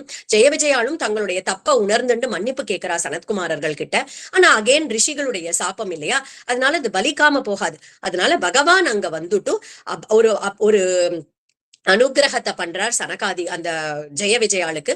சொல்றா, உங்களுக்கு 3 ஜென்மா, நீங்க 3 ஜென்மா அசுரர்களா கீழே போங்கோ, ஆனா ஒரு ஜென்மாலையும் நானே வந்து உங்களை வதம் பண்ணி உங்களுக்கு சீக்கிரமா உங்களை இந்த வைகுண்டத்துக்கு திருப்பி அழைச்சிக்கிறேன் அப்படிங்கிற அனுகிரகத்தை பகவான் ஜெய விஜயாளுக்கு பண்ணா. அதனால அந்த ஜெய விஜயர்கள் தான் ஹிரண்யாக்ஷனாகவும் ஹிரண்ய கஷிப்புவாகவும் முதல் ஜென்மால வந்தா. அந்த ஹிரண்யாக்ஷனை தான் பகவான் தான் கொடுத்த வாக்க காப்பாத்துறதுக்காக வராக அவதாரம் பண்ணி அந்த ஹிரண்யாக்ஷனை வதம் பண்ணினார். அதே மாதிரி ஹிரண்ய கஷிப்புவ நரசிம்ம அவதாரம் பண்ணி அவருக்கு ஒரு சத்கதியை கொடுக்கிறார்.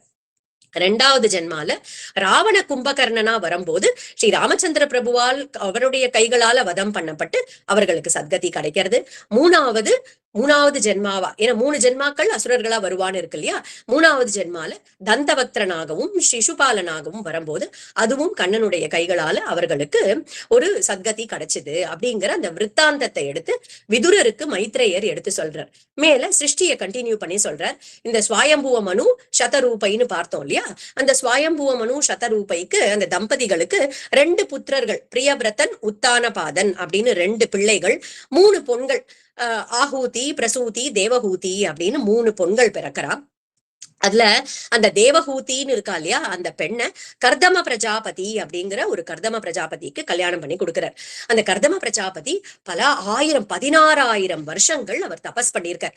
அவ்வளவு தபஸ் பண்ணினதுக்கு அப்புறம் பகவானுக்கு ரொம்ப பிரீத்தி அடையிறார். அந்த தபஸ்ல பகவான் சாக்ஷாத் அவருக்கு தரிசனம் கொடுத்து அவருக்கு ஒரு வரம் கொடுக்கிறார். இந்த கர்தமருக்கு, நானே உனக்கு பிள்ளையா வந்து பிறக்க போறேன் அப்படிங்கிற வரத்தை அந்த அந்த அந்த பகவான் வந்து அவருக்கு கொடுத்திருக்கார். சோ கர்தம பிரஜாபதிக்கும் தேவஹூதிக்கும் விவாகம் நடக்கிறது. அவர்களுக்கு தான் பகவான் அவதாரம் பண்ண போறார். அப்படின் போது அவர்களுக்கு முதல்ல எடுத்த உடனே 9 பெண் குழந்தைகள் பிறக்கிறா, தேவஹூதிக்கும் கர்தமருக்கும். அதுக்கு அடுத்தது 10வதா கபில வாசுதேவன் அப்படின்னு சொல்லக்கூடிய கபிலருடைய அவதாரம், சாக்ஷாத் பகவானுடைய அவதாரம். சோ இந்த பிள்ளை பிறந்த உடனே, கபிலர் பிறந்த உடனே பகவானுடைய அம்சம், பகவானுடைய அவதாரம் இல்லையா. கர்தம பிரஜாபதி அந்த கபிலர் கிட்ட உத்தரவு வாங்கிட்டு அவர் காட்டுக்கு கிளம்பி போய் பகவானை தியானம் பண்ணி பகவானுடைய சரணத்தை கர்தமர் அடைஞ்சு விடுறார். இந்த ஆசிரமத்துல இப்போ தேவஹூதியும் கபில வாசுதேவரும் மட்டும் அந்த அந்த ஆசிரமத்துல இருந்துட்டு இருக்கா. அப்போ தேவஹூதிக்கு பல உபதேசங்களை பண்றார் கபில பகவான். அவளுக்கு உபதேசம் பண்ணக்கூடிய ஒரு வியாஜத்துல சாங்கிய யோகம் அப்படிங்கிற ஒரு அழகான ஒரு யோகத்தை, அது வந்து ஒரு லுப்தமாகி போயிருந்தது. ஏற்கனவே இருந்ததுதான் அந்த அது ஏற்கனவே இருந்ததுதான் அந்த சாங்கிய யோகம் அப்படிங்கிறது. ஆனா காலத்துடைய ஒரு இதுவால அது வந்து அது யாருக்குமே தெரியாம மறைஞ்சு போயிருந்தது. அதை மறுபடியும் அந்த சாங்கிய யோகத்தை அம்மாவுக்கு எடுத்து உபதேசம் பண்றார். அந்த உபதேசத்தின் வாயிலா இன்னி வரைக்கும் எல்லாருக்கும் கிடைச்சிட்டு இருக்கு அந்த சாங்கிய யோகம் அப்படிங்கிறது. கபில பகவானுடைய உபதேசம் அப்படிங்கிறது 3வது ஸ்கந்தத்துல பல சர்க்கத்துல வருது, பல அத்தியாயங்கள்ல. ரொம்ப அற்புதமான, ரொம்ப ரொம்ப ஆச்சரியமான ஒரு உபதேசம் அவருடைய உபதேசம்.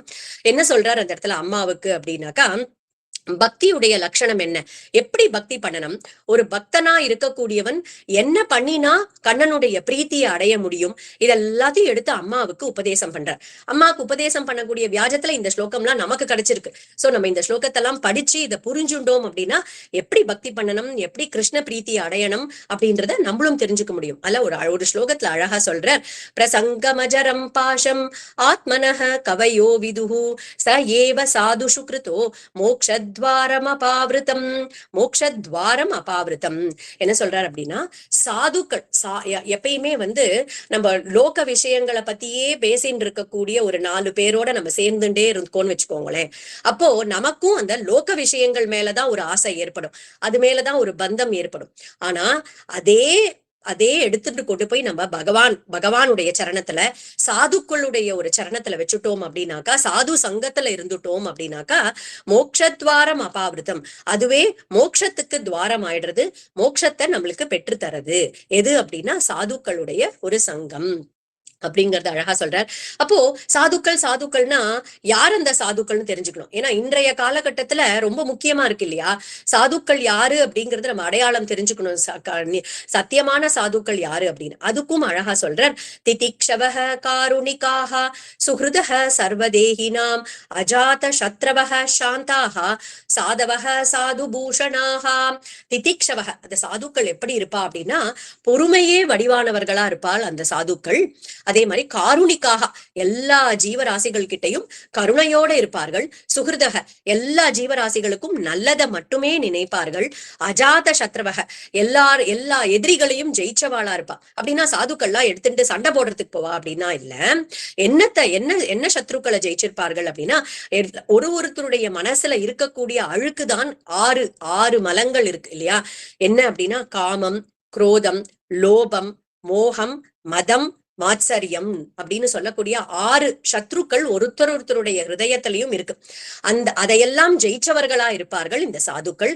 இந்திரியங்களை ஜெயிச்சவர்களா இருப்பார்கள், சாந்தமாக இருப்பார்கள். இதுதான் சாது பூஷணாக. இந்த பொறுமை, கருணை, நல்லதையே நினைக்கிறது, இந்திரியங்களை வசத்துல வைக்கிறது, எதிரிகளை ஜெயிச்சிருக்கிறது, இதுதான் சாதுக்களுக்கு பூஷணமா இருக்கும். இதெல்லாம் கொண்டவர்கள் தான் சாதுக்கள். அது மட்டும் இல்ல, மை அனன்யேன பாவேன பக்திம் குர்வந்தி ஏ திருடாம் மத்கிருதே தியக்த கர்மானஹ தியக்த ஸ்வஜன பாந்தவாஹா. அந்த சாதுக்கள் எப்படி இருப்பா அப்படின்னா, பக்திம் குர்வந்தி ஏ திருடாம், என்கிட்டயே திருடமான பக்தி கொண்டவர்களாக இருப்பார்கள். தியக்த கர்மானஹ, சகலவிதமான மற்ற கர்மங்கள் எல்லாம் துறந்துட்டு, தியக்த ஸ்வஜன பாந்தவாக, தன்னுடைய ஸ்வஜனங்கள் தன்னுடைய பந்துக்களை துறந்துட்டு எப்பயுமே என்கிட்டயே பக்தியோட இருக்கக்கூடியவர்களா இருப்பார்கள். அவர்கள் தான் சாதுக்கள். மதாஸ்ரயாக கதாமிருஷ்டாக சுண்வந்தி கதயந்தி ச தபந்தி விவிதாக தாபா நைதான் மத்கத சேதசக. மத் ஆஸ்ரயாக, என்கிட்டயே சரணாகதி பண்ணவர்களா இருப்பார்கள். என்னுடைய கதைகளையும் என்னுடைய லீலைகளையும் காதால கேட்கறதையே எப்போதும் பண்ணிட்டு இருக்கக்கூடியவர்கள், அதிலேயே திருப்தி அடைஞ்சவர்களா இருப்பார்கள். காதுகளால என்னுடைய கதைகளை கேட்கறதையும் வாயால என்னுடைய நாமங்களை பாடுறதையுமே அதிலேயே திருப்தி அடைந்தவர்களா இருப்பார்கள். சுண்வந்தி கதையந்தி ச, எப்பயும் காதால என்னுடைய கதைகளை கேட்பா, எப்பயுமே என்னுடைய கதைகளையே பேசிட்டு இருப்பார்கள். அப்படிப்பட்ட சாதுக்களுக்கு எந்த விதமான தாப்பங்களும் அவர்களை தொடாது. நேத்திக்கு பார்த்தோம், 3 விதமான தாப்பங்கள்னு பார்த்தோம். நம் கர்மாக்களால நமக்கு வரக்கூடிய சுகதுக்கங்கள், நம்மளுடைய ஃபெலோ பீயிங்ஸ்ன்னு சொல்லக்கூடிய நம்மளை சுத்தி இருக்கிறவர்களால வரக்கூடிய சுக துக்கங்கள், தேவதைகளால இயற்கை சீற்றங்கள்னு சொல்றோம் இல்லையா, மழையாலேயோ புயலாலேயோ அந்த மாதிரி இயற்கை சீற்றங்களால வரக்கூடிய ஒரு சுக துக்கங்கள், இந்த மாதிரி தாப்பங்களால தொடப்பட மாட்டார்கள். இப்படிப்பட்ட சாதுக்கள் யார் என்கிட்ட திருடமான பக்தியோட என்னுடைய கதைகளையே கேட்டு இருக்கார்களோ அவர்களை எந்த விதமான தாப்பங்களும் அவர்களை பாதிக்கிறது கிடையாது. அந்த மாதிரியான சாதுக்களுடைய சத்சங்கத்துலதான் அம்மா நீ எப்பயுமே இருக்கணும் அப்படின்னு சொல்லிட்டு, சதாம் பிரசங்கான் மம வீரிய சம்விதோ பவந்தி ஹிருத்கர்ண ரசாயனாஹா கதாஹ தஜ்ஜோஷநாதாஸ்வ பவர்கவர்த்மனி ஸ்ரத்தாரதிர் பக்திர் அனுக்ரமிஷ்யதி. ஏன் அந்த மாதிரி சாதுக்களுடைய சங்கத்துல இருக்கணும் அப்படின்னா, அந்த மாதிரி சாதுக்களுடைய சங்கத்துல இருக்கும் போதுதான் எப்பயும் நம்மளுடைய காதுகள்லையும் பகவானுடைய கதை மட்டும்தான் விழும். ஒரு சாது சங்கத்துல இருக்கோம் அப்படின்னாக்கா அவர்களுடைய வாக்குல இருந்து வேற ஏதாவது லோக விஷயங்கள் வருமோ? நிச்சயமா வராது. எப்பயுமே அந்த சாதுக்கள் பகவானை பத்தி தான் பேசிட்டு இருப்பார்கள். அப்போ நம்மளுடைய காதுகள்லையும் பகவான பத்தின விஷயங்கள் தான் காதுல விழும். சத் சங்கத்துல இருந்துட்டோமானாக்கா அப்படி காதால கேட்க கேட்க கேட்க என்ன ஆகும்னா, நம்ம மனசு முழுக்க பகவானுடைய சரணத்துலதான் ஈடுபடும். நம்மளுடைய மனசு முழுக்க பகவானுடைய சிந்தனையிலேயே தான் எப்பயுமே இருக்கும். அப்பேற்பட்டவர்களுக்கு மனசுல பக்தி, அந்த பக்தி அப்படின்னு சொல்லக்கூடிய அந்த பிரேம பக்தியானது கொஞ்சம் கொஞ்சமா திருடமடையும். அதனாலதான் சாது சங்கத்துல இருக்கணும்னு சொல்றதுக்கு காரணம், எப்பயுமே பகவானுடைய ஒரு ஸ்மரணம் ஏற்படணும் அப்படின்னா சாது சங்கத்துல இருக்கணும், அதுதான்மா காரணம். அதனால நீ எப்பயுமே சாது சங்கத்துல இரு. இந்த இடத்துல ரொம்ப ஒரு இன்ட்ரெஸ்டிங்கான விஷயம் யோசிக்கணும். கபில பகவான் யாரு? சாக்ஷாத் பகவான் இல்லையா? பகவானே அவதாரம் பண்ணி வந்திருக்கார்.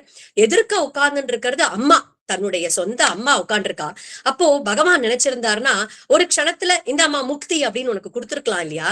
ஆனா அப்ப கூட பகவான் அந்த சாது சங்கம், சத் சங்கம் எவ்வளவு முக்கியமானது, சத் சங்கத்துல இருந்து பக்தி பண்ணிட்டு என்ன வந்து அடை அப்படின்னுட்டு அம்மாவுக்கே உபதேசம் பண்றார். அப்படின்னா அந்த சாது சங்கம், சத் சங்கம் எவ்வளவு முக்கியமானது அப்படிங்கிறத இந்த கபில வாசுதேவர் அப்படின்னு சொல்லக்கூடிய இந்த பகவான், கபில பகவானுடைய உபதேசத்துல இருந்து நம்ம எல்லாருமே தெரிஞ்சுக்க கூடியது. அதனாலதான் இந்த மாதிரி கதா சத் சங்கங்கள் நடக்கும் போதும் சரி, இல்ல பாராயணங்கள் நடக்கும் போதும் சரி, எப்பயுமே அதுல கலந்துக்கணும். ஏன்னா அதுல இருந்துட்டோம், அது காதால கேட்டுட்டாலே, சிரவணம் பண்ணிட்டாலே போரும், அது உள்ளுக்குள்ள போய் அது பண்ண வேண்டிய வேலையை அது தானே பண்ணிக்கும் அப்படிங்கறதுல துளி கூட சந்தேகமே கிடையாது. இங்க சொல்றார், என்னுடைய கைங்கரியம் வேணும் அப்படின்னு யாரெல்லாம் ஆசைப்படுறாளோ, நைகாத்மதாமே ஸ்பிருகயந்தி கேச்சித் மத்பாத சேவாபிரதா மதீஹாஹ ஏ அந்யோன்யதோ பாகவதாஹ பிரசஜ்ய சபாஜயந்தே மம பௌருஷாணி. யாருக்கு என்கிட்ட கைங்கரியம், என்னுடைய கைங்கரியம் வேணும்னு யாரெல்லாம் ஆசைப்படுறார்களோ அவர்களுடைய வாக்குலேருந்து லோக விஷயங்களா எதுவுமே வராது.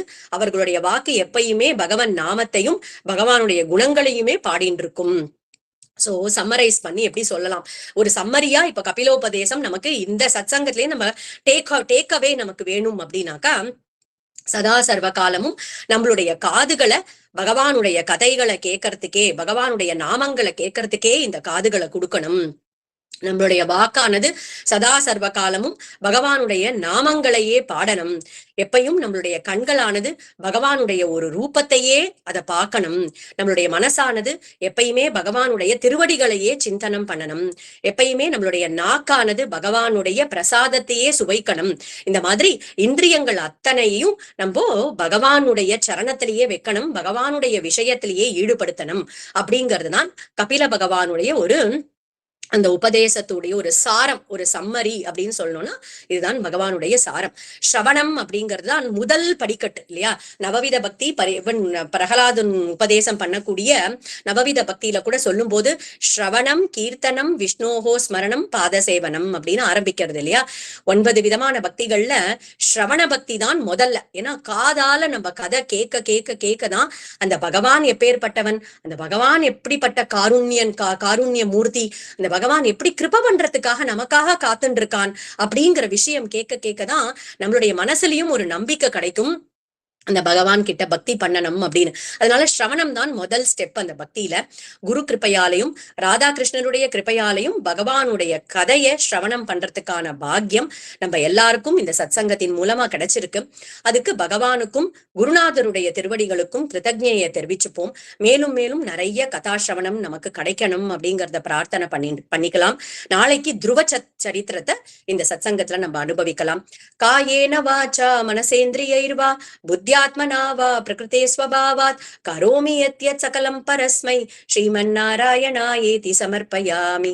ஹரே ராம ராம ராம ஹரே ஹரே, ஹரே கிருஷ்ண கிருஷ்ண கிருஷ்ண ஹரே ஹரே. கோபிகா ஜீவனஸ்மரணம் கோவிந்தா கோவிந்தா. சத்குருநாத மகாராஜ் கி ஜெய். ராதே ராதே. ராதே ராதே.